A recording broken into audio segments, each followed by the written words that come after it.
Bernard, Jeff et Tom entreprennent un trajet de 60 km, mais chacun roule à une vitesse différente et suit des règles d'arrêt propres. La voiture de Bernard atteint 120 km/h, mais doit s'immobiliser 10 minutes tous les 20 km.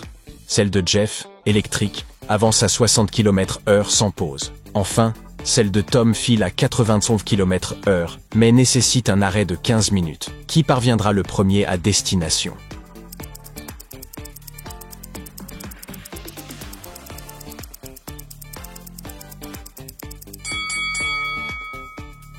Pour résoudre ce problème, il faut diviser la distance par la vitesse de chaque voiture, puis ajouter les temps d'arrêt. L'ordre d'arrivée est donc Bernard, suivi de Tom, puis Jeff. Un dimanche, Pierre et Jacob décidèrent d'emmener leurs enfants s'amuser à la plage. À partir de la photo, pouvez-vous déterminer lequel des deux pères se montre le plus négligent?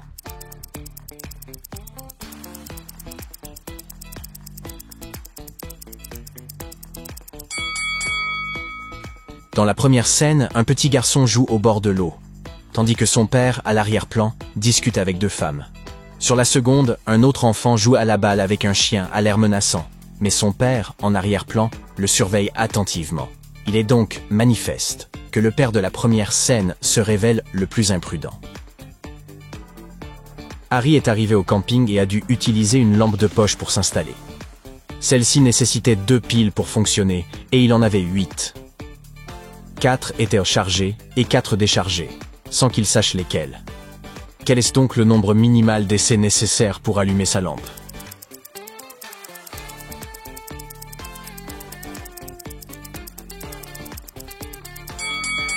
Il devrait répartir les piles en 3 ensembles, 2 groupes de 3 et un dernier de 2. Pour chaque groupe de 3, il lui faudrait 3 tentatives, et pour le groupe de 2, une seule. Ainsi, au minimum, 7 tentatives suffisent. Brianna, Mandy et Sarah avaient réservé un séjour entre filles au Mexique. À l'hôtel, chacune reçut une chambre différente attribuée selon son signe astrologique. Toutefois, la réceptionniste se trompa et distribua les clés au hasard. Quelle était la probabilité qu'au moins l'une d'elles reçoive la bonne clé?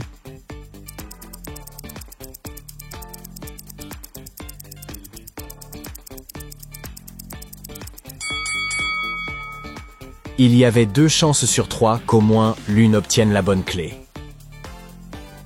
Dans cette édition de Vivre et Survivre, 3 jeunes femmes se trouvaient enfermées dans des cages, luttant pour rester en vie. Dans la première, la blonde voyait un énorme anaconda suspendu juste au-dessus de sa tête. Dans la seconde, la rousse avait un fil électrique pendouillant au-dessus d'elle. Quant à la troisième cage, abritant la brune, elle était entièrement de verre, et le soleil ardent la réchauffait déjà à un niveau insupportable. Laquelle d'entre elles disposait de la meilleure chance de survie?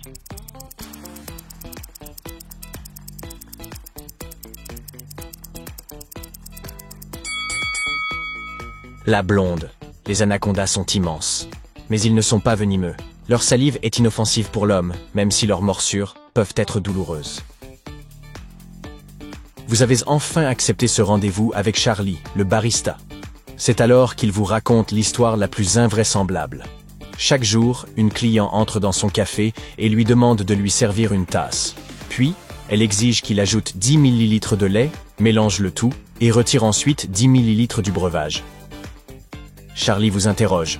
Au final, trouve-t-on davantage de lait dans le café ou de café dans le lait? Pouvez-vous deviner?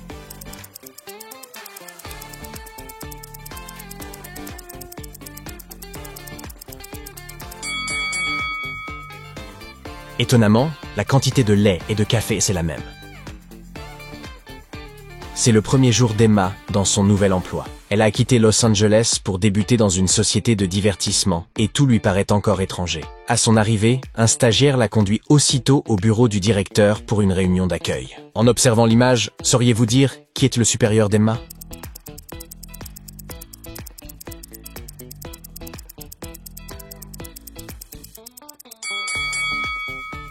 Même s'il paraît assez jeune, c'est bien l'homme de gauche. Sa veste est posée sur la chaise du patron.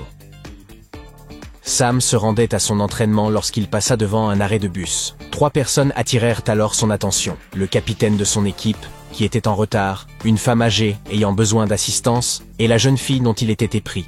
Or, Comme sa voiture ne comptait que 2 places, comment pouvait-il venir en aide à chacun dans cette situation?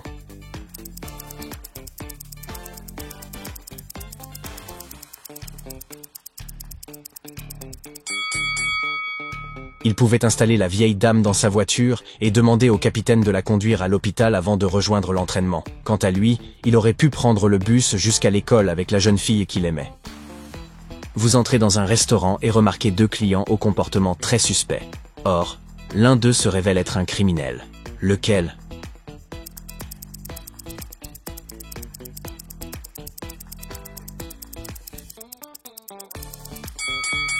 Le premier homme a l'air louche, surtout parce qu'il tient une arme d'autodéfense.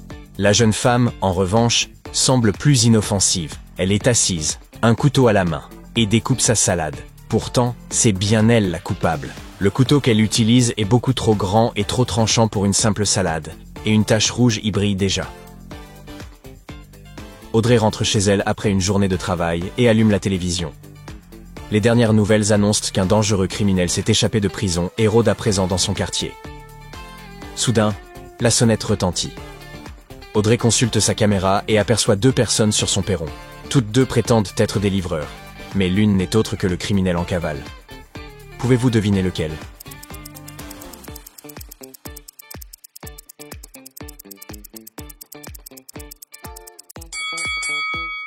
C'est l'homme de gauche. Il tient un bidon d'essence dans la main et derrière lui, on distingue clairement une maison qu'il vient d'incendier.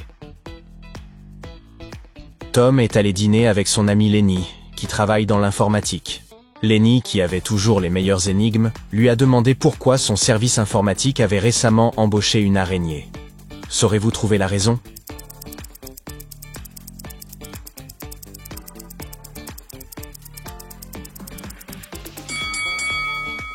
Parce qu'il s'agissait d'une remarquable experte en web.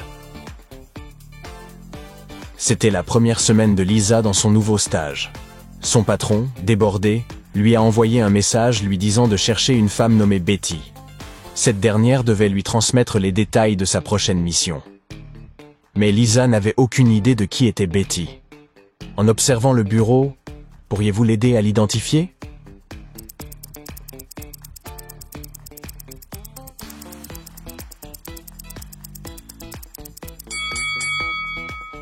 Regardez cette femme-là. Elle porte un collier avec l'initiale B. Et de plus, son badge indique clairement Betty. C'est donc elle. Jesse et James sont détectives. Un matin, ils reçoivent un appel urgent, prennent leur véhicule et se dirigent vers l'adresse donnée. Sur la route, ils sont arrêtés à un point de contrôle policier. Contraint de sortir pour l'inspection, James remarque un détail troublant. Cet agent est un imposteur. Comment l'a-t-il compris?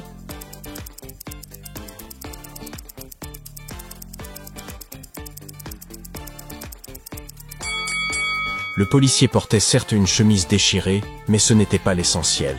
Son insigne indiquait « New York Police », avec un U à la place du O. Solène se réveille dans une pièce vide. Il n'y a rien d'autre que 3 tableaux accrochés au mur. Elle remarque aussi que la porte est verrouillée par un système de code ultra sophistiqué. Solène comprend qu'elle doit utiliser les images sur le mur comme indice. Pouvez-vous deviner quel est le code à 3 lettres?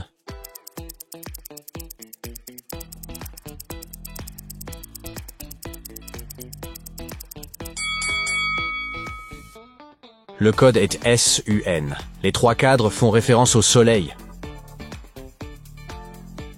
Jenny emménage au Canada. Ses valises sont prêtes et elle s'apprête à quitter la maison, mais en sortant, elle remarque qu'elle a oublié quelques éléments importants. Elle doit retrouver son passeport, son téléphone et le papier avec l'adresse de son hôtel. Pouvez-vous l'aider à les retrouver?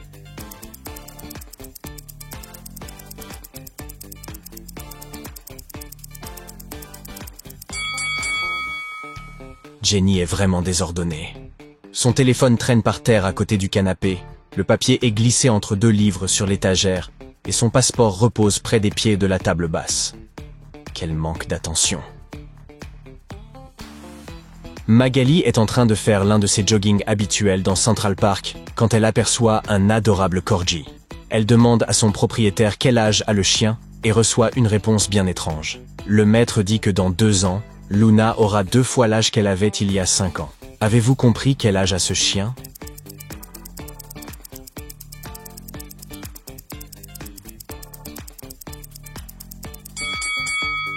Luna a 12 ans.